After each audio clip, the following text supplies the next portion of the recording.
from both New York and Washington, D.C. with Lee Stranahan. Lee, great to see you again.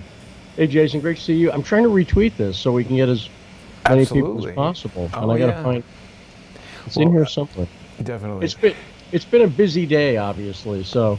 There's a ton going on, Lee, and of course, are you coming at us from Citizen Journalism School right now, or are you in an undisclosed location? I'm in my basement, but you know, we have the office that you've been to in DC, and then you got to come over next time you're in DC. You got to come over to our place in Virginia as well, which is we have a nice home studio, which you know we've known each other a long time.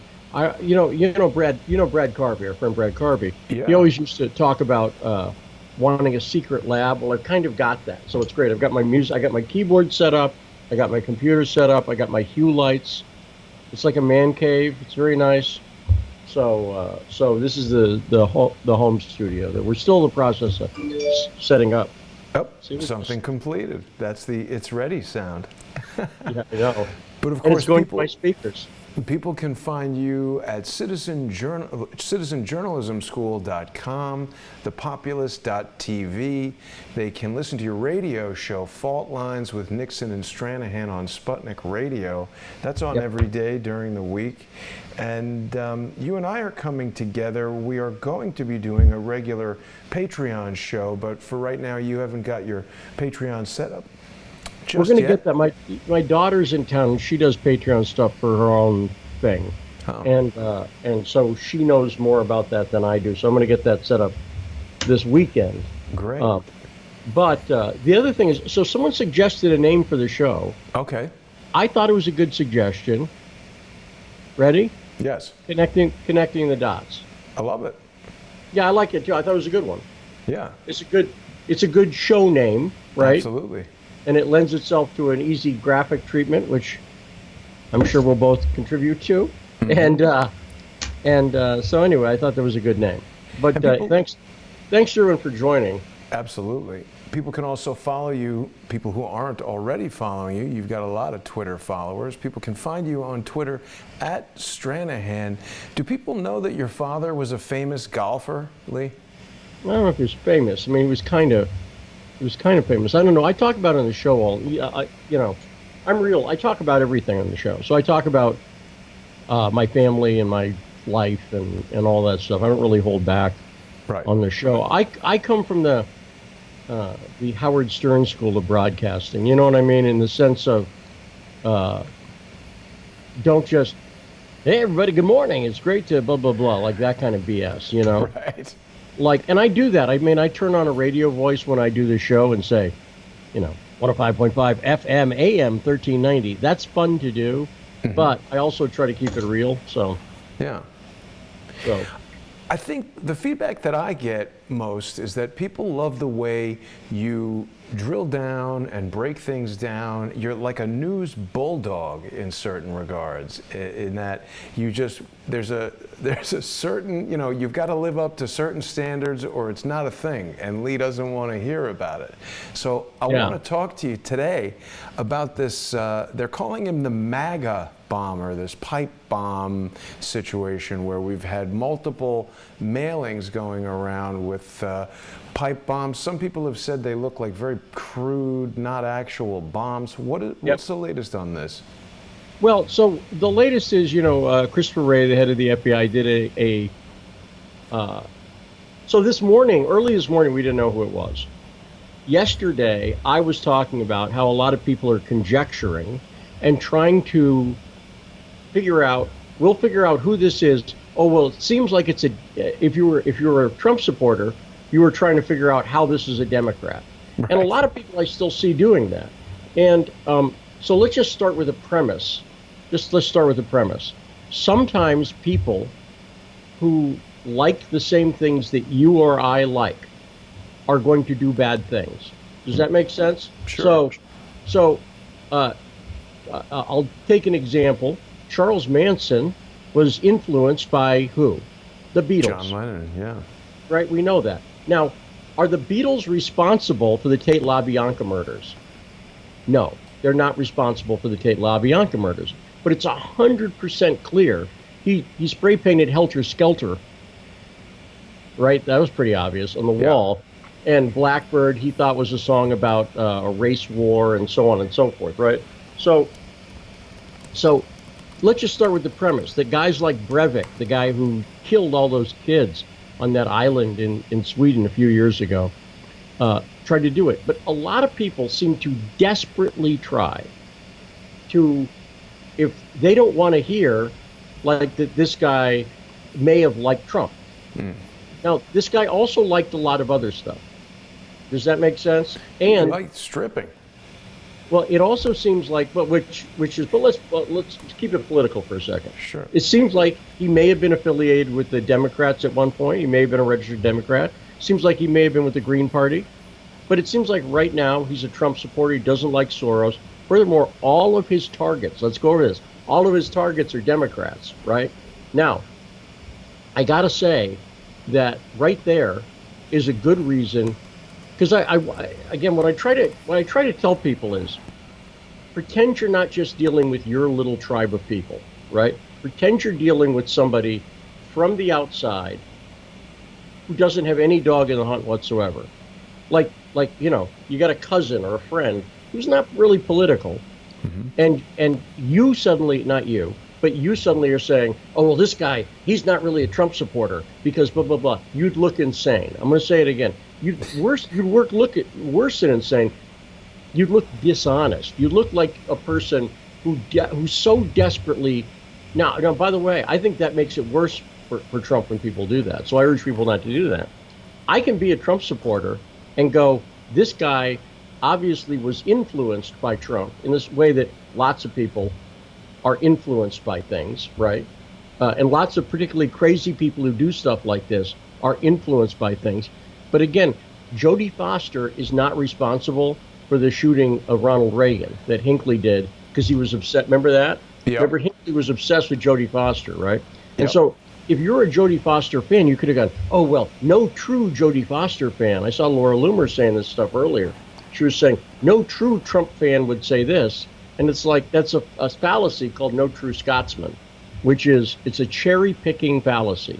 And cherry picking's, and again, this is my thing. So what I know for sure is Democrats are complete hypocrites on this issue. That's what I know for sure.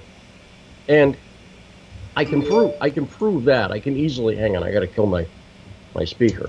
No problem. I can easily prove that one. That's very, very easy to prove, which is if you look at Democrats, and I've talked about this before, this guy, Brett Kimberlin. Brett Kimberlin's a convicted serial bomber.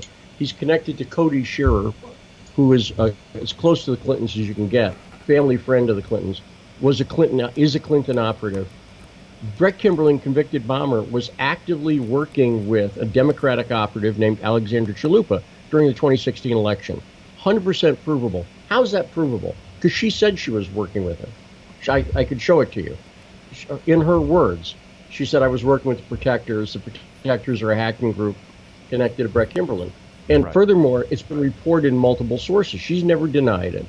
So at this point, you know, what I see is the distractions that people get into. And there's a reason I actually care about this stuff. Because I'm, and people are like, oh, well, you're going along with the mainstream media narrative. No, just the opposite.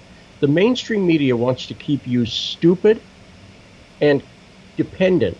And the way they do that is by not showing you how to think logically. You see, because the cherry picking fallacy, they do that every day on CNN, every single day. The no true Scotsman, all of those, every fallacy you can think of, they commit every day. And they don't want you to know that. Now, by the way, why do they do it? Because there's a non-conspiratorial reason. Our educational system was set up to produce good factory workers. That's literally what our education system was set up for. And so you want people who are going to be good factory workers. And you can go back to the beginning, to Dewey, to the beginning, John Dewey, the beginnings of the system. But you also go back to what the presidents at the time were saying, and the people who were setting up the education system and what they called the German model, right? They want to keep people compliant. and good consumers. They want you to be a good factory worker. This was set up in the Industrial Revolution, right? And we still have that same education system. And so they don't want you to be able to think. Because a person who can think logically will spot problems with fake news, but they'll also spot problems with advertising. Does that make sense? Yeah. And that's the big one. The consumer way they want to get you is with advertising, because they want you to buy stuff. And so, and by the way, I'm as much of a consumer as anybody. I like stuff, but at a certain point, you need to be able to break free from the hype that other people are trying to put into your head. And that's not conspiracy. That's what advertising is, right? They want you to remember what is bounty. Yeah, propaganda and advertising rely on the same principles, don't they? That's right. Repetition, and the guy who's the father of this, if anyone doubts this, is have you ever read Edward Bernays, Jason? I've tried his sauce, but I haven't read anything he's written. Different Bernays. I think it's a different Bernays, actually. So Edward Bernays is a guy who, at the beginning of the last century, in the 30s, had a best-selling book called Propaganda.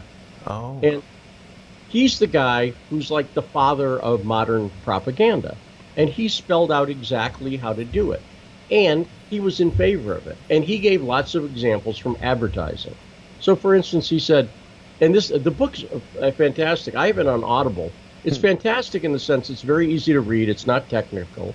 And you really get a mindset of how the people who propagate propaganda today use you. So, for instance, he says one of the principles is, he said, don't just sell your company, sell the good things that it does.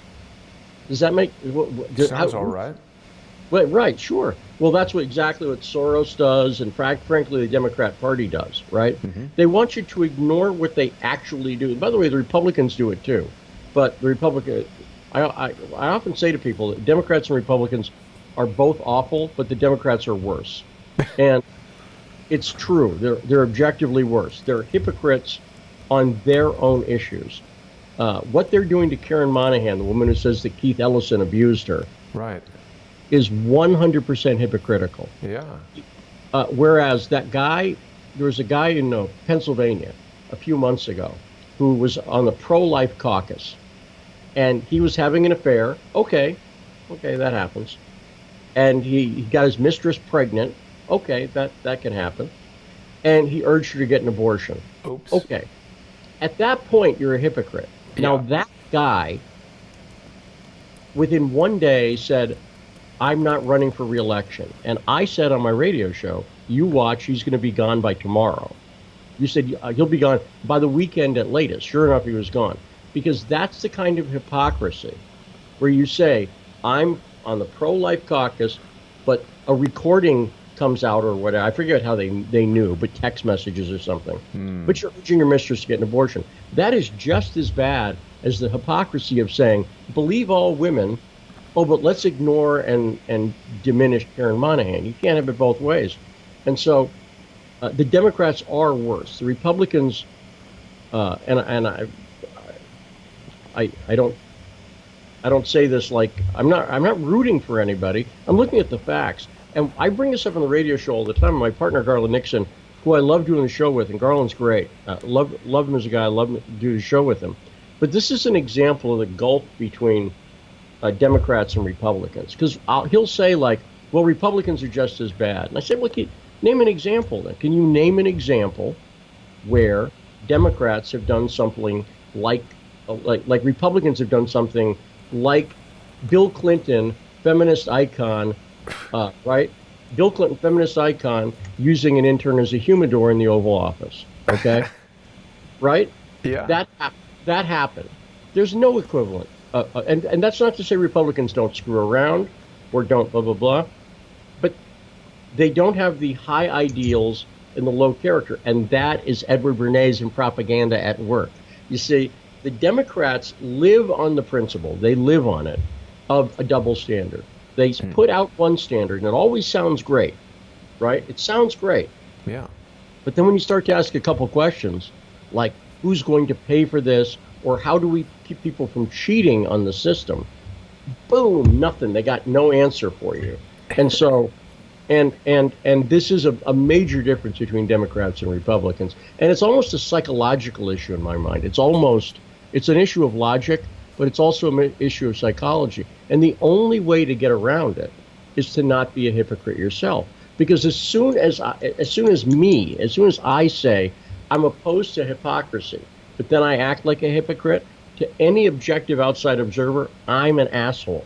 Does that make sense? Yeah, there's a ton of hypocrisy going on, Lee. I generally don't, get too much into the Democrat-Republican thing. I think they're all sort of lying, and we see, John McCain, obviously he's dead now, but when he was around, he was working with Hillary all the time. I think they cross those lines when it suits them, and then they hide behind them when that suits them.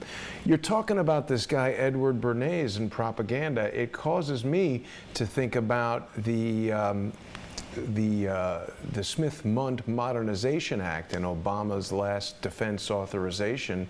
It legalized propaganda. So how do we know that this guy with the bombs is not just a propaganda scheme cooked up by Fusion GPS or Greenberg, Quinlan, Rosner, or any of these political opposition research firms that are doing nothing but sitting around coming up with dirty tricks all day to drive this kind of fake news cycle?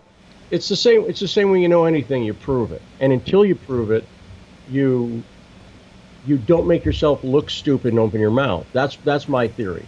I'm a journalist. I have a history of getting things right, and the reason I do is not because I don't.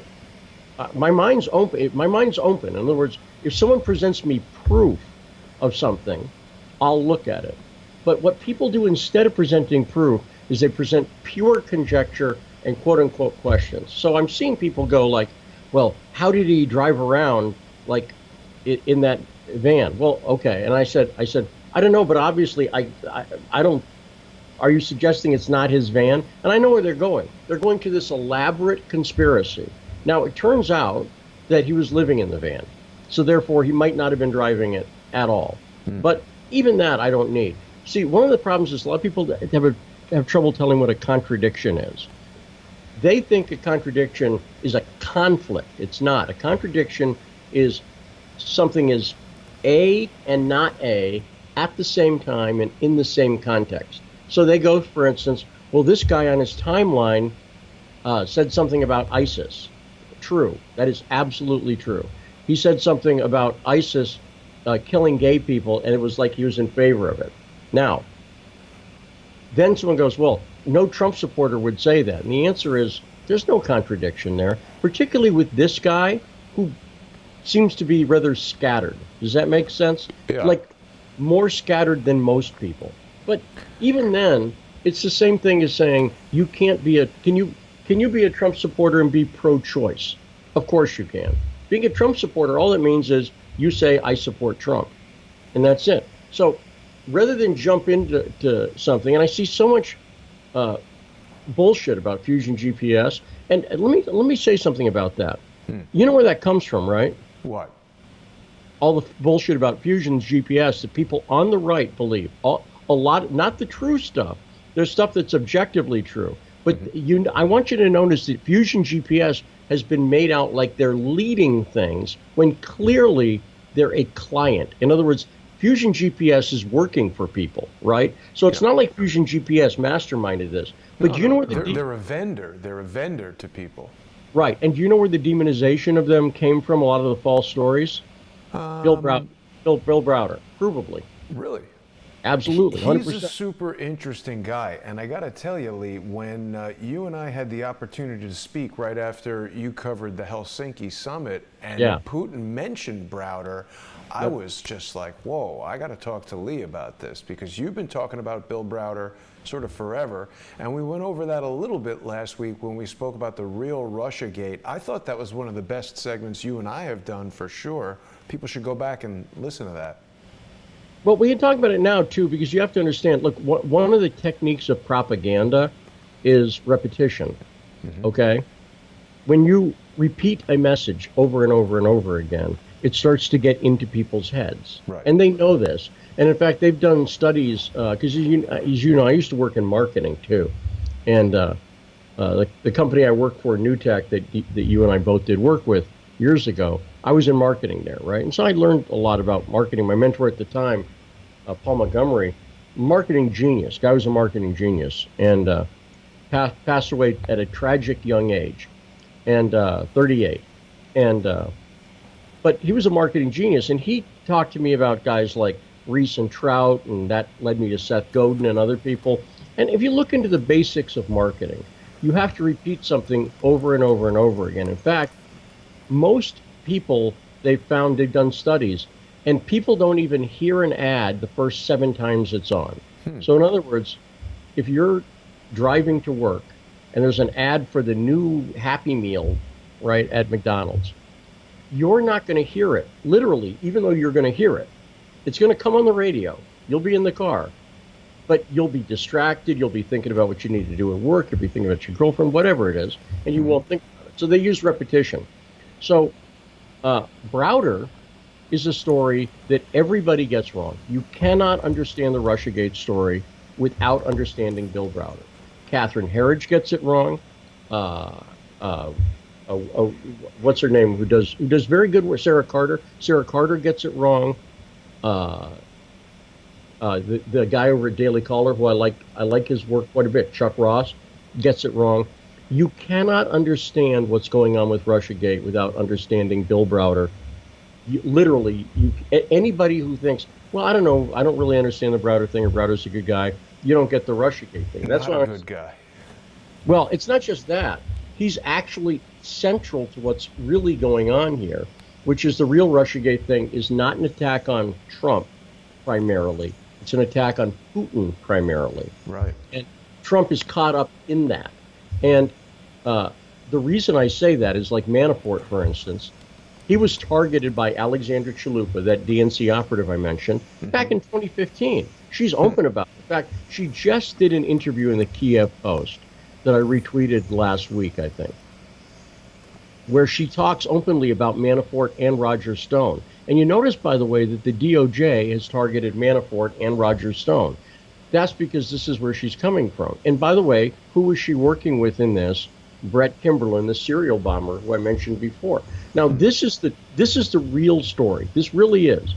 And I can show it to people. If any bit of it people doubt, if they have questions, I'll provide links to everything, and you'll see in her own words and in Brett Kimberlin's own words what's going on. I'll give you, for instance, Brett Kimberlin's site is protectourelections.org, protectourelections.org.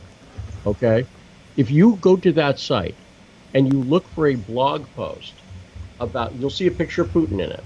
You'll see in the first paragraph, that's Brett Kimberlin, convicted serial bomber, who was working with Alexandra Chalupa. He says he was working with the Obama DOJ dating back to March 2016. Now ask yourself, why is a convicted serial bomber working with the Obama DOJ? And furthermore, why is nobody reporting on it? And by the way, the reason Catherine Herridge is not going to jump in on this story, and I doubt Sarah Carter is too, is because Fox is 100% behind Bill Browder. They have never asked him a difficult question. They've never even brought up the fact that his grandfather, was the head of the U.S. Communist Party and a spy for Stalin. Wow. And the reason they've never brought that up is because you said wow. Does that make sense? Yeah. In other words, is this the right website here, Lee, with the KKK thing on it? I gotta look and see. Hang on 1 second. Protectourelections.org. Yep, sure is. Now keep scrolling down there. See the reward thing? Keep going. Yeah. See Putin? Okay, so click on that blog post. Getting real slow performance right now. There we go. Okay, so if you just scroll, look at the first paragraph there. The last sentence of the first paragraph. It says, since March of 2016, we have also provided significant information about this to the Department of Justice. Okay, so in other words, this is Brett Kimberlin. Let's prove it's Brett Kimberlin. Ready? Go scroll up to the search bar and do a search for Brett Kimberlin, B-R-E-T-T. Search within their own webpage, you mean? On his own website, right. In other words, see, this is what I say to people. Like, look, if you say, Lee, you took you stole $100 from me, right? And I say, no, I didn't. Well, now we can have a debate about whether I did or not. But if I say, yes, I did steal $100 from you, Jason, because you owe me blah, blah, blah. Now I've admitted to the first thing. Does that make sense? Yep. So therefore, okay, that's stipulated. We both agree, but now we disagree why you took it. So look up this post here. You see there's only one post. Did I spell it correctly? One or You two did. T's? Click that. You did it. You did it. Because see the post that came up there? Yeah. Click on it. VR And now a lot of electronic people- voting. A lot of people don't necessarily know this. If you do Command F on a Mac Yep. or Control F, you can find any word on any web page. That's a find function that's Yep. built into your browser. And so just zoom in right there.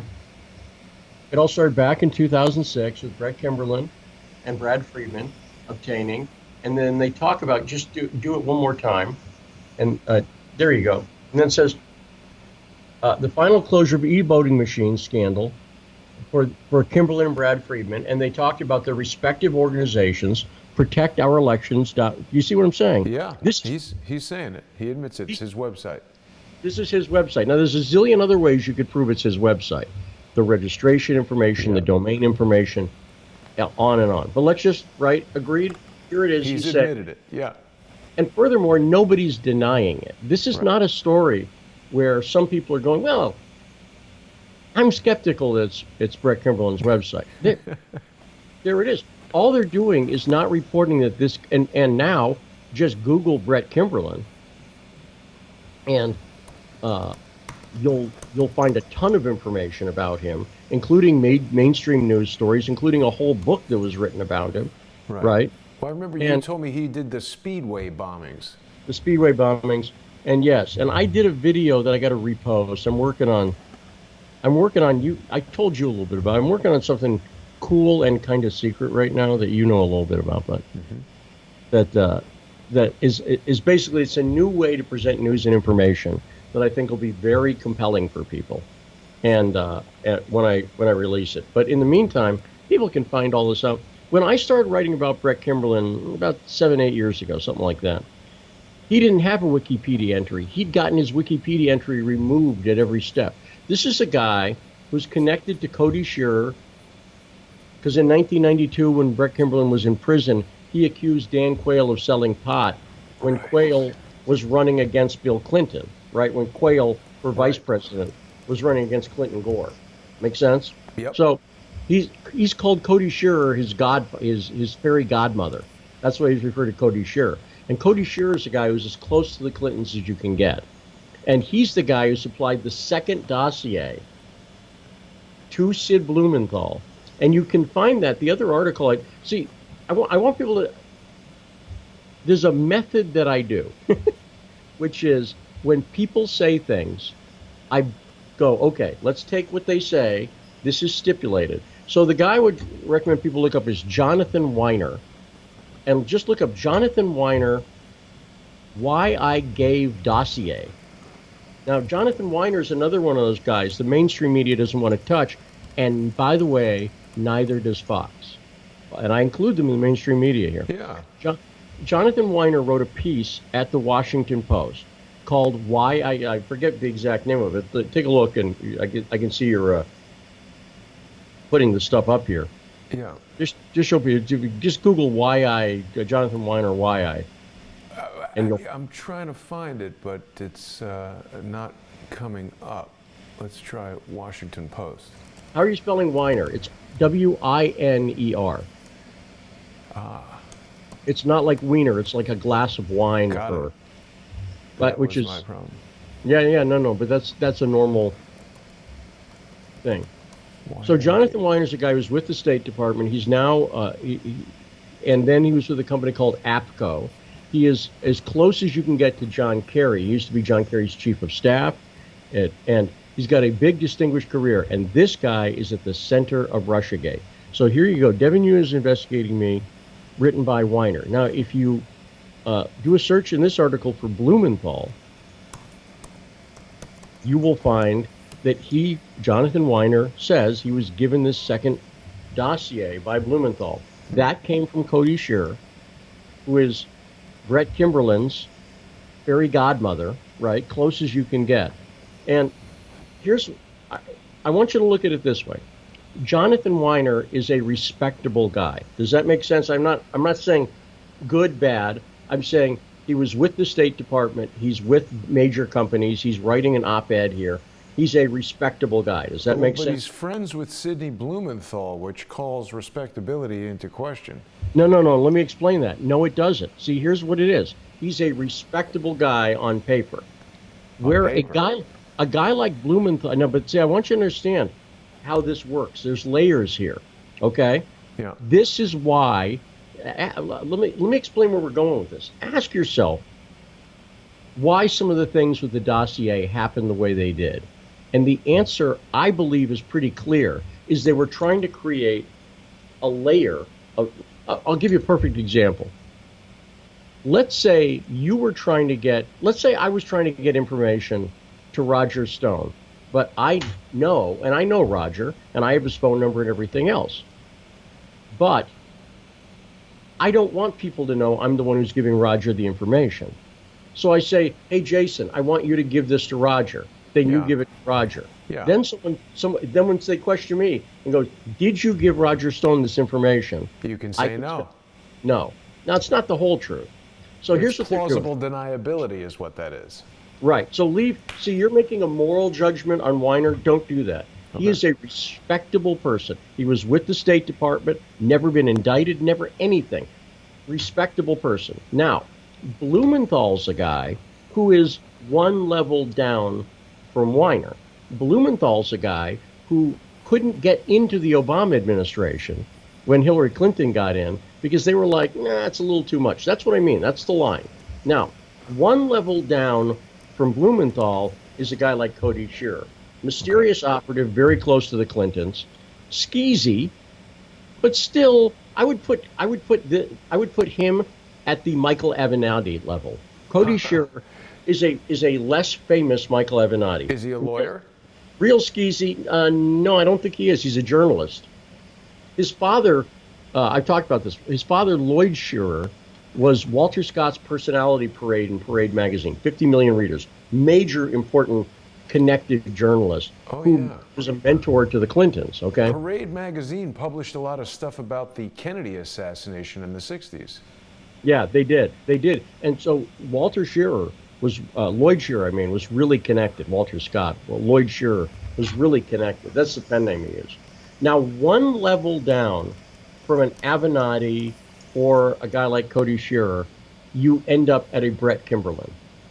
Does this make sense? Mm-hmm. In other words, at each level, you're going down the respectability ladder, but these people want these operatives because something, I'll give you for instance, Brett Kimberlin, and this has been reported widely, was working with Alexandra Chalupa and a South African who lives in Israel named Yanni. His name's Ariel Schwartz, okay? I've interviewed him. I'm going to come out with that interview very soon. Ariel Schwartz confirmed to me what he told other sources, that he was going with Alexandra Chalupa and Brett Kimberlin to Capitol Hill to try to keep Donald Trump from taking office. Now, this has been reported. This is after the election. And he's the guy who helped Brett Kimberlin try to get this other dossier that was so skeezy that even BuzzFeed didn't print it. It was so bad even BuzzFeed did not print that. That's bad. It's very bad. But what I'm saying is we know that Kimberlin was out there doing the legwork. Why? Because who paid for this guy Yanni to fly over from Israel and drive around Washington for a few weeks? Guess who paid him? I don't know. It's not the DNC. Browder. No. Brett Kimberlin. How does he have money if he's, been in jail for doing the bombing? Because he's an operative. Does that make sense? Somebody just gives him money to give to people. That's exactly right. He is an operative. And so the way it works is he's the guy, it's called a cutout, right? He's the guy who's going to give the money. Because if a guy like Jonathan Weiner writes the check, let's say, does that make sense? Mm-hmm. Like then, okay, you're busted. Right. If the DNC writes the check, you're busted. But if Kimberlin writes the check, He's like 2 layers away. But as you can see, nobody's denying he's connected to these people. He was going around with Chalupa. Michael is. Oh, let me tell you one other thing too. And Michael Isikoff. The Yahoo News guy who wrote about the Steele dossier. How do I know Michael Isikoff was going around with Brett Kimberlin? I don't know. Because I asked him, but also because it had been reported. It had been reported, and Yanni told me that Michael Isikoff was tagging along with him. So what I did was I didn't conjecture. I didn't run up and talk about it. What I did was I contacted Michael Isikoff. And I did it publicly too, by the way. But when I do this stuff, like I asked Michael Avenatti a question on Twitter publicly. I do this. I just asked somebody else a question too. I do this. It's one thing to ask a question publicly, but I'm not trolling people. I'm not asking them a question to piss them off. I asked, and I'm not trying to be a dick about it. I asked Michael Isikoff, were you with Alexandra Chalupa, Brett Kimberlin, and Yanni? And he said yes.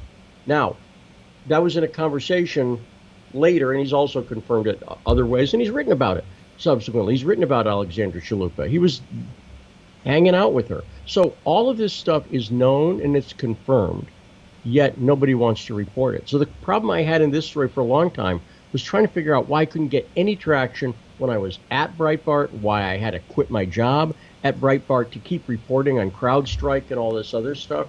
And by the way, the other area, let me just do one quick other thing on Weiner, since I mentioned him. When I say he's at the center of this, he's friends with Christopher Steele. He's known him for 10 years. Friends with him. He's the one who hooked up Christopher Steele with Victoria Nuland, and the original work he was doing, Christopher Steele, for the State Department that he was being paid for, was writing reports on Ukraine. Okay? Let me point out that Alexandra Chalupa was coordinating with the Ukrainians, right? And let me point out that Brett Kimberlin, when he got out of prison, started doing work in Ukraine. He started traveling to the Ukraine. His wife is Ukrainian. By the way, Brett Kimberlin's wife he brought over when she was underage. And that's significant for other reasons, but I'll leave that aside. But she's Ukrainian, right? So what I noticed in this story was the Ukrainians, when you actually look at the real story, show up everywhere. And people connected to Ukraine, like Jonathan Weiner, who's an expert on Ukraine. And so a lot of this has to do with the real scandal is the 30-second version is during the Obama administration, the Clinton State Department and the Kerry State Department set up a coup in the Ukraine, the Maidan coup, that was financed by the U.S. government, your tax dollars, and George Soros. Soros admits this in an interview with Fareed Zakaria, for instance, on CNN, where he says he spent like $400 million in Ukraine. Wow. Okay? Why would he admit that? What's that? Why would he admit that? I'll tell you why. Who's going to report it? Who cares? That's the way Soros operates. He knows the media has his back. And by the way, the reason the media got his back is he writes a lot of checks. But right. So after the Ukrainian coup, where we installed the government, we set up something called the National Anti-Corruption Bureau of Ukraine, or NABU. That was overseen by the FBI and James Comey. They're the ones who dropped the information on Manafort, and you'll see that that's directly what set up the election interference by the Ukrainian officials. So this is the real story. And actually, when I say it's proven and everything else, it's admitted to by everybody involved. But for a story that's not even there's for everything I said in that story, there's no conjecture on. So what's ultimately going to be required is people like Tom Fitton at Judicial Watch or somebody doing a FOIA request for information related to the State Department and Ukraine. But there's one thing that complicates this whole thing, and that's Hillary's server. The reason she was doing the server was to avoid FOIA. Right. Right. That's why she had that server. She destroyed the information, so you can't even get it if she wanted to give it to you. And so a guy like George Papadopoulos right now, he's seeing part of it. I think a guy like Carter Page probably sees part of it too. Now they're very myopic because of what's happened to them. Totally understandable to me. They don't get the bigger picture, but everything Papadopoulos is saying, actually, and I've tried to tell him publicly on Twitter, you got to get what's going on here. And Fox is not your friend. George Papadopoulos needs to know Fox is not your friend. And the reason why is Rupert Murdoch still, you know, effectively owns Fox, right? It's still his effectively media arm, is on the board of this company, Genie Energy. And a lot of this has to do with oil. That's what a lot of it has to do with at the end of the day. Right. But I say this, and there's some good people doing good work on Fox. Doesn't make any difference. The way journalism works, they'll never be able to report the truth about Browder because if you go look up on YouTube, every Browder interview on Fox, they suck up to this guy. And after Putin mentioned him, yeah, he was on Fox 9 times in the following week. 9 times appearances. And every appearance was like, well, what's this crazy stuff Vladimir Putin's saying about you, Bill? Or now, Bill, you're a human rights advocate. It is the most suck-up thing. Bill Browder directly works with Soros. He's directly funded and promoted by Soros and this other guy, Kordakovsky, who works with Soros as well, this other billionaire. That was an amazing revelation last week when you were talking about, Soros has open societies. What does Kordakovsky have that's open something else? Open Russia. Open Russia. I mean, it's just the Russia branch of Soros, basically, over there. Well, and if you type it, like the place I recommend people go, let's look at people's words. Let's go look up Kordakovsky, which is KHO dork, OVSKY. Kordakovsky. He's got his own site. So if you just type in Kordakovsky, it'll bring up his own site. And by the way, if you typed in Kordakovsky, Jonathan Weiner, you'd find connections. If you type in any of these people, but on Kordakovsky's own site, Kordakovsky.org or whatever, there's Michael Kordakovsky. Huge player in this whole thing. So do you see? So is this his site? Yeah, it's just going real slow now for some reason. Okay, so just go to the search bar and look for Hillary Clinton. Try that. Again, this is not me. There's no conjecture here. This is Kordakovsky's own site. Oop. It's going real slow. Yeah, no, it's slow. But the other thing I mentioned was the act, I mentioned this last week, Senate Resolution 322 in 2006. Right. In support of Kordakovsky, was introduced by Joe Biden and co-sponsored by McCain and Obama. So if you should find it right. She supports him. So it's, something about Mikhail Kordakovsky. If you look for a Hillary, he's got so many people on here, McCain and everybody else. Yeah, there you go. That looks like it. Click. Yeah, there you go. That's. Is that a link there? That top one? Yep. Well, that was just sort of saying that she's. When I just put it in Clinton, it brought up that she's Secretary of State. World is edging towards war. But she gives a quote about him too. Yeah, she gives. You'll see. It's maybe you have to scroll down more. Go up. Do straight up Hillary Clinton. That's what I did now. It was when I had Clinton before. I think you liked it better. Let's do that. But the thing that you're describing, Lee, I think it's true of many different news agencies and many different billionaire types. They all seem. This guy Sidney Blumenthal, he's been around for so long. I was talking with Larry Nichols on Tuesday, and we were talking about Troopergate and Peter Smith and how the Mueller investigation has really focused on Peter Smith, and it's focused on, you mentioned Roger Stone. Roger Stone said something about Dr. Corsi. Now they've got Dr. Corsi being questioned, but it all is seemingly tied back to this guy, Peter Smith. And when you were talking about having cutouts and having plausible deniability and you asking someone else to send something to someone, I keep coming back to Shane Harris, who was with the Wall Street Journal at the time that Peter Smith died. Because on Rachel Maddow's show, Shane Harris says, oh, well, Peter Smith sought me out. He contacted me. And if people watch that Shane Harris appearance on Rachel Maddow, he appears to be lying, and I know he's lying. He says things. He's like that pathological liar on Saturday Night Live. You know, he says he says Peter Smith contacted me. That's true. And it's like wait, because Charles Ortel has shared with me an email where Shane Harris contacted Peter Smith's assistant, Jonathan Safran, and said, "Hi, I'm Shane Harris. Can you please have Peter Smith contact me?" And now Peter Smith contacts him and says, "What's up?" And Shane Harris has said a number of things that are very clearly false.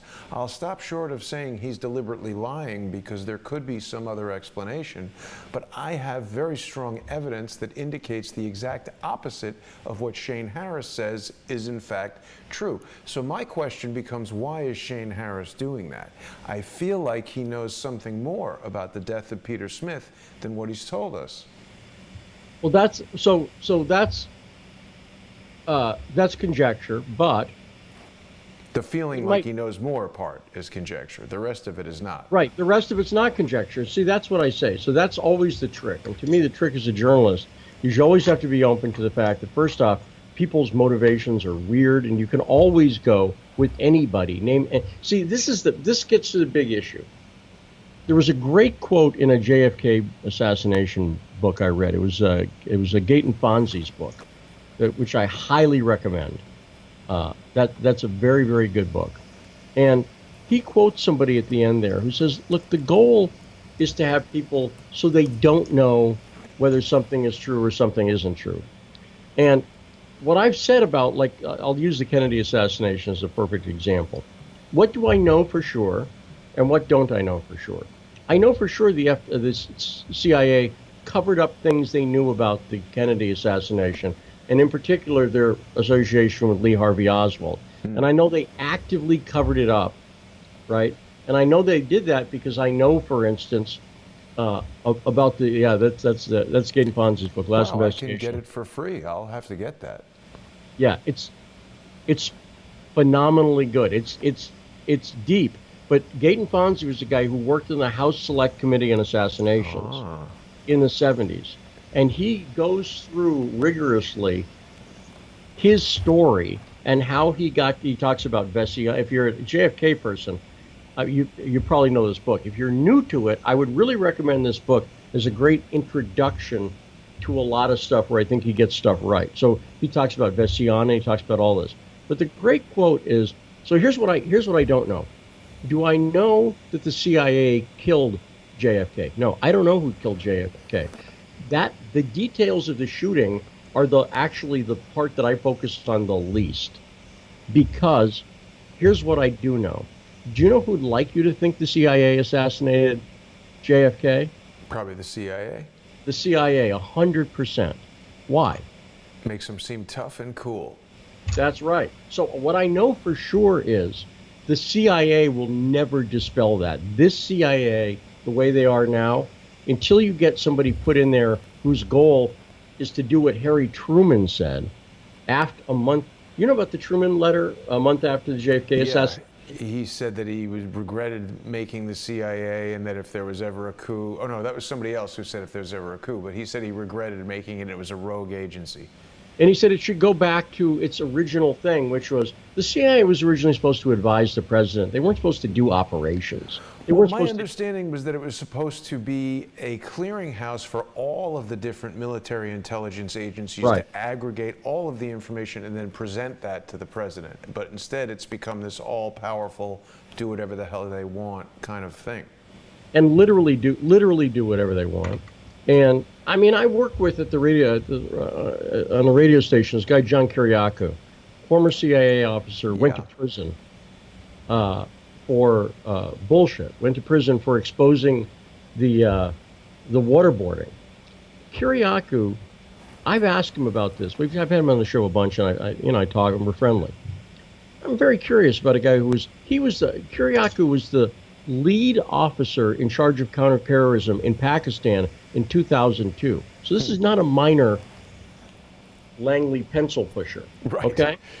And I said, my take is that a lot of people in the CIA are like grown-up kids. They get disguises, they get to kill people and sleep with women. And he said, absolutely 100%. He said on the sleeping with women thing, he said they say the joke is that the CIA don't touch the conference room tables first thing in the morning until you're sure the cleaning crew's been there, because there's so many affairs that happen on just on the conference table at Langley, right? Oh my And God. well, but see, once again, this is not a. I believe. You know why I believe it? I want you to think about this. They're all isolated from their families. They're lying to their husbands and wives, and can only understand each other. They have to, right? If I'm a CIA officer, I can't tell my wife what I'm working on, right? So my secretary knows, and so in a sense, my secretary and I are closer than my wife. Does that make sense? Yeah. And so this creates these are systemic problems, and there's systemic problems that arise out of the fact that the CIA has moved beyond what they should do. The thing that Gate and Fonzie points out here, when I say that I know the CIA obstructed justice, is the story of George Giannides. George Giannides was a guy who, during the House Select Committee, was assigned by the CIA. Giannides was pulled out of retirement, and they said, here's your liaison. Great, okay, here's our liaison. And the CIA pledged, we're going to cooperate with the House, whatever you want, just ask. So the committee asked, who was the CIA officer running this group that was associated with Oswald, this Cuban resistance group? And Giannides said to them, I don't know, but I'll look into it. And he looked into it, and he said, can't find anything. Guess who was running the group? I think it was Rafael Cruz. No, it was George Giannides. Oh. It was George. It was the guy that the CIA had pulled out of retirement. Now, how do we know? Yeah, no, now that you mention it, I've heard this before. How do we know that? He admitted it. Because the documents have now come out that Giannides, the JFK files. From this right? year, from last year. Well, yeah, you can find them where it says Giannides was the guy running this group that was running out of the Miami and blah, blah, blah. So that's the Fair Play for Cuba committee and all that stuff. It's an activist group related to Fair Play for Cuba. Does that make sense? It was another group. Yeah. Fair Play for Cuba was just a fake thing where he's handing out flyers to figure out who in New Orleans was a communist. Right. Well, see, and here's the thing. So I just went through a line of stuff. What do I know? I know the CIA intentionally put somebody as the liaison that they knew was running the group. Does that make sense? I know they pulled him out of retirement to do it. I know he knew what was going on, and I know he did it because I've seen documents that the CIA released. So this is the way my mind works, and I try to ignore. There's a zillion little questions you can get into there, but I always stop and ask myself, what do I know for sure, and how do I know it from the person's own mouth? So, from this guy, let's talk about the bomber again. From his own Twitter feed, you can see he doesn't like Soros. From the van, it's CNN and Trump and stuff like that. Nobody so far credible has any proof that that's not his van or anything else. In fact, there's all the evidence so far points to it. And so the only thing that's making people do that is they go, well, I don't want him to be a Trump supporter. Stop what you want. Just stop. But and this goes back to what we said at the very beginning of the show. Okay, the guy was a Trump supporter, and so he was also ABCD. He was also a Seminole Indian part of that, and he said he was also against gays and what ISIS. He's a stripper, apparently. Yeah, I guess. I'm looking at him. Who's hiring him to do that? He's not. I'm not taking him to the champagne room. That's all I'm saying, Yeah, Jason. no, you're not going to give this guy $1, huh? No, not even yeah, I'm not even tossing. I'm not even doing that thing. I'm sure you've never been to a strip bar. I'm not even doing that thing where, like the guilt dollar. I'm not even doing. You know what I'm talking about. But let me ask you this, Lee. So we're talking Some of the less attractive ladies make it difficult. You want to talk about propaganda? I'm just saying. But okay, go ahead. No, I'm saying, so you bring up the JFK assassination, Yeah. And if this were, early days in December of 1963, you might say, well, Oswald, this and that and the other thing, and we have this evidence and that evidence. If someone wanted to create a false flag incident where they blame it on a patsy, wouldn't they take this guy who has this van and has this background and has this Twitter feed? I mean, they don't just come up with this idea in one day. But you'd have to prove it. And so the fact is, often, especially when you're dealing with the government, the truth takes some time to come out. Right. It's not a matter of guesswork. I don't guess. The problem is a lot of people guess, and they guess wrong. But I'm a professional journalist who's spent 10 years and I've never gotten a story wrong. And if people want to be right and don't want to make themselves, because there's a problem with being wrong. If you're continually wrong, people do actually notice, right? They do actually notice. So this is not a guessing game. So if you threw a dart and said, I'll bet this guy's in Florida before you knew, that would be guessing. Even if you had some proof, you didn't know who the guy was, and if he turned out to be California. And that's why I find what a lot of people do is they don't say what I say, which is, well, can you name an example where I've gotten something wrong? And worse, what I really hate is the people who get something wrong, then delete the tweet that proves that they got it. That's punk stuff, right? And so I don't play that way. But the way it works, the way you're thinking about it, when the evidence, and by the way, let me point out something. When the Kennedy assassination first happened, there were lots of people questioning lots of parts of it immediately because Oswald got assassinated right away, right?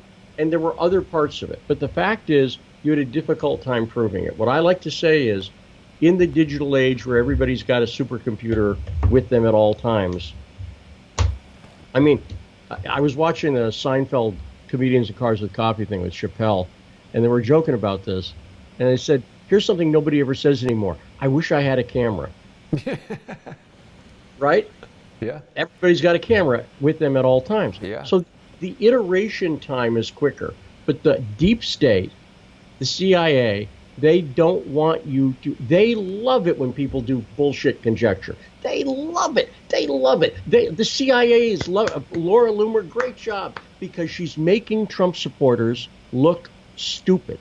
That's what she's doing. I know it's not, I'm friends with Laura.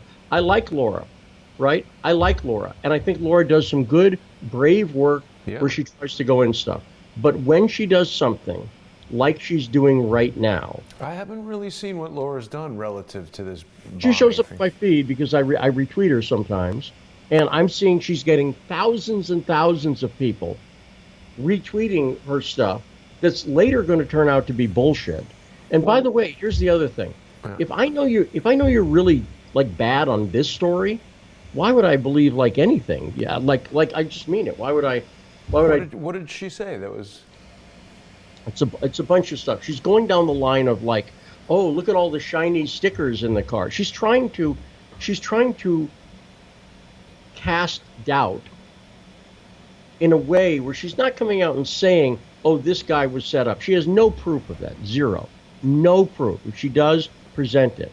But all she's doing is presenting the other. And I don't want to pick on Laura. I don't want to even single her out because, as I say, I like Laura and I'm friendly with Laura. She used to work with James O'Keefe. Yeah. I knew her back when she worked with James, back before anybody knew who Laura Loomer was. I knew who she was and the operations she'd done for James.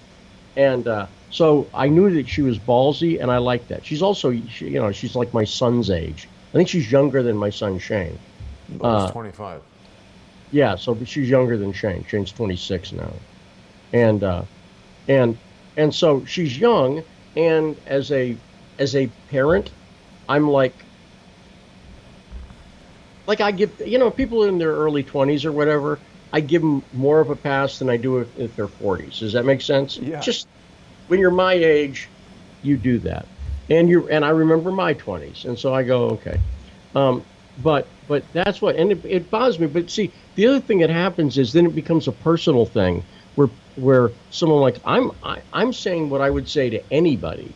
Sure. This is this is the standards I use, and that's it. And I'm also, let me speak this too. I'm not talking out of school. I said to Laura publicly, "You're committing this one true Scotsman fallacy." She brought up the fact, for instance, that he retweeted ISIS. She's saying he's not a true Trump supporter. Oh, apparently he is, but that doesn't. I don't know what true means. Yeah. Like, she set that standard. It's just, you know who does this? Democrats do this. It's a bullshit game, and I don't play it. And so people on the right, I didn't get it. I think what Laura's reacting to is that this just smells set up. It just feels very. Let me tell you how to address that. I did it on my radio show yesterday. I said people are asking questions, for instance, about the packaging. They're saying there were no stamps on it. Now, or the stamps weren't canceled. Forgive me. The stamps were not canceled. Sometimes that happens, actually. Right, and in this case, we found out there were couriers, right? So I said, I'm going to report that large numbers of people, because there were large numbers of people. Then I saw multiple packages that weren't canceled. So then I'm like, okay, that's interesting, and I note it. But what I be sure to say is, we don't know who this is. I don't know who it is, and I'm not making conjecture. By the way, this is why I'm going to win my lawsuit. I'm getting sued by this guy, Brendan Gilmore. This is one of the reasons that I'm going to win and he's going to lose, because I'm going to point out something else. You can do whatever you want to, but we live in a lawsuit-happy environment. Oh, yeah. Right? And so if you want to get sued and lose, play fast and loose with the truth. By the way, do you know who will never get sued on this stuff? Hillary Clinton and various Democrats. So my friend Andrew Breitbart. Why will Hillary not get sued? Because she's clearly connected to the DOJ. 100%, because she's obviously connected to Comey and Mueller. And by the way they're all connected is partially through Bill Browder, who I mentioned before. And if you don't believe me, Bill Browder, do you know who his Mueller and Comey? Remember the story about them going to John Ashcroft's bedside? Remember that story? I do not. It was after 9/11. And to reauthorize the Patriot Act or something. They were trying to get, these guys were very close to John Ashcroft when he headed the FBI. Bill Browder's lobbying firm is Ashcroft and Associates. Just look it up again. He admits it and he talks about it. By the way, that's in the Trump Tower meeting. That's mentioned. If you look at Manafort's notes, it mentioned it. So I'm just saying the lawsuit thing is part of it here. But what she's doing, and I see a lot of people do, isn't responsible. Don't pretend you're a journalist and not say, I'm okay with someone labeling something as pure as conjecture and saying, we don't know what it is. But if you don't do that, you're pandering to people's worst instincts and you're helping the other side. Andrew Breitbart, and one of the reasons I mentioned this with Laura is because I mentioned she did work with James O'Keefe. And James O'Keefe and I both, Andrew Breitbart was our friend and mentor. And Andrew used to say, we on the right have to hold to a higher standard.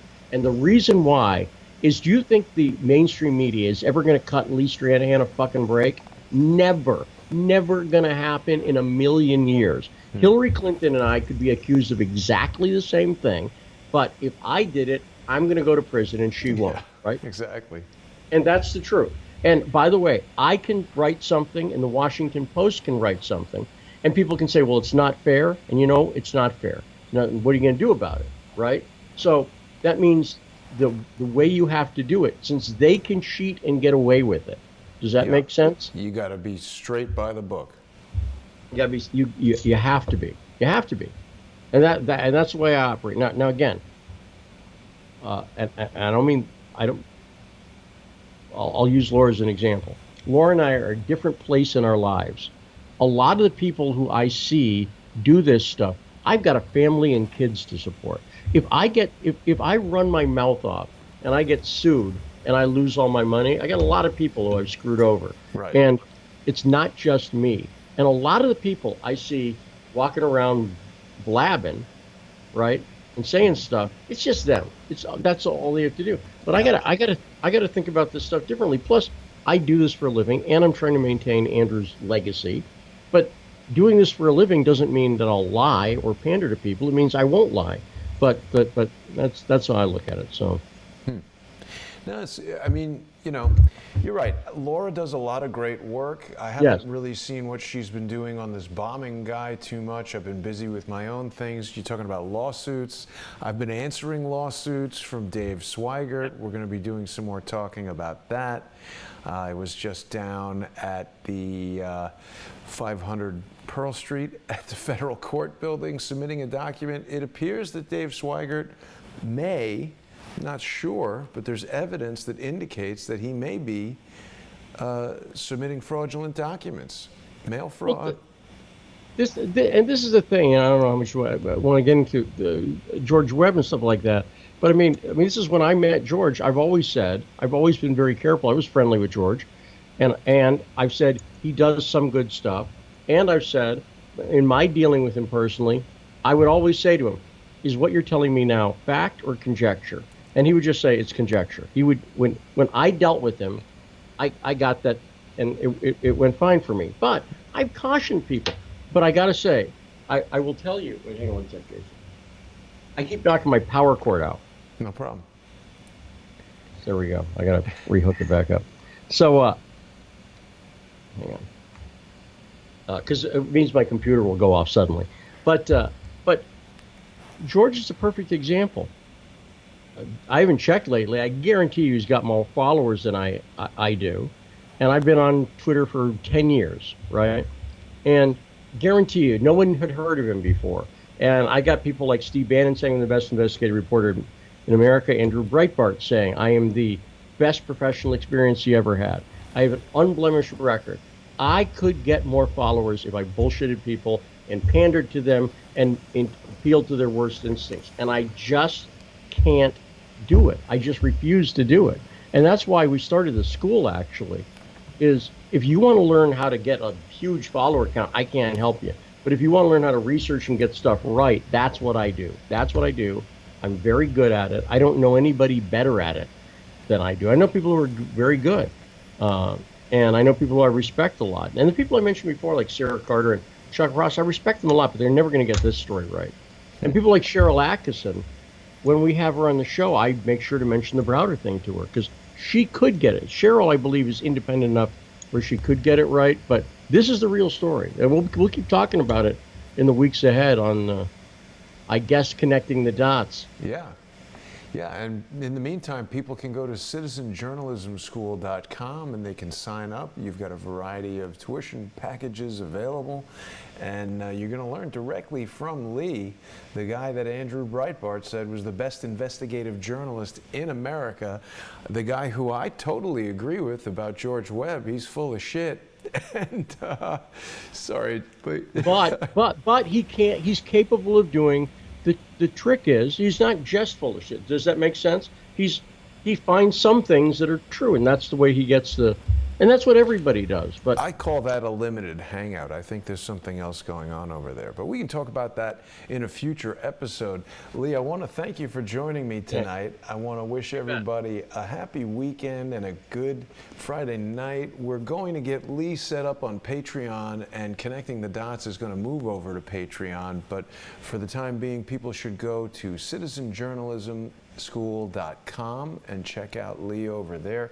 You can also catch him on thepopulist.tv, right? Is that the right? That's right. We're in the middle of again, you know some of this stuff. We're in the middle of a relaunch of a bunch of stuff. And we have big stuff coming in all this. So we also do fundraising, just regular fundraising. And one second. And of course, Fault Lines with Nixon and Stranahan on Sputnik Radio.